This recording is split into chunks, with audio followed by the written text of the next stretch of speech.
ঋতু বদলালেই নাক দিয়ে পানি ঝরে, কাশি বাড়ে, কখনো আবার জ্বর আসে। ছোট্ট শিশুটিকে নিয়ে তখন দুশ্চিন্তার শেষ থাকে না বাবা মায়ের। প্রশ্ন জাগে, কেন বারবার ঠান্ডা লাগে, আর এই চক্র থেকে মুক্তির উপায়ই বা কি?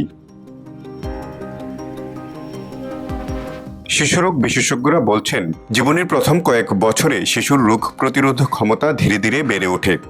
তাই বছরে কয়েকবার ভাইরাসজনিত সর্দি কাশিতে আক্রান্ত হওয়া অনেকটাই স্বাভাবিক।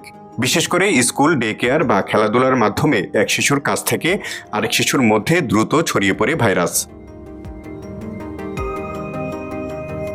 তবে সামান্য সচেতনতা, কিছুটা যত্ন অনেকটাই কমিয়ে দিতে পারে এই ভোগান্তি। বাইরে থেকে এসে কিংবা খাবারের আগে নিয়মিত সাবান দিয়ে হাত ধোয়া, অসুস্থ ব্যক্তির সংস্পর্শ এড়ানো এবং হাঁচি কাশির শিষ্টাচার মেনে চলা সংক্রমণ ঠেকাতে কার্যকর ভূমিকা রাখে।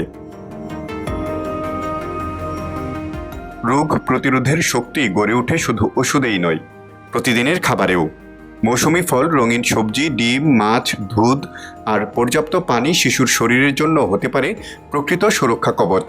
আর 6 মাস পর্যন্ত শুধু মায়ের বুকের দুধ শিশুর জন্য সবচেয়ে বড় প্রতিরক্ষা।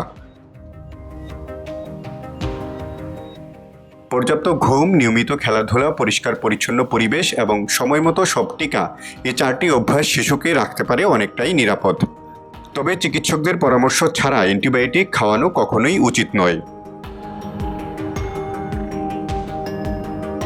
শিশু বেড়ে ওঠার গল্পে সর্দি কাশির পাতাও কখনো কখনো জুড়ে যায়, কিন্তু সে গল্প যেন দীর্ঘায়িত না হয় সেজন্য দরকার সচেতনতা আর সঠিক যত্ন। কারণ সুস্থ শৈশব সুন্দর ভবিষ্যতের প্রথম অধ্যায়।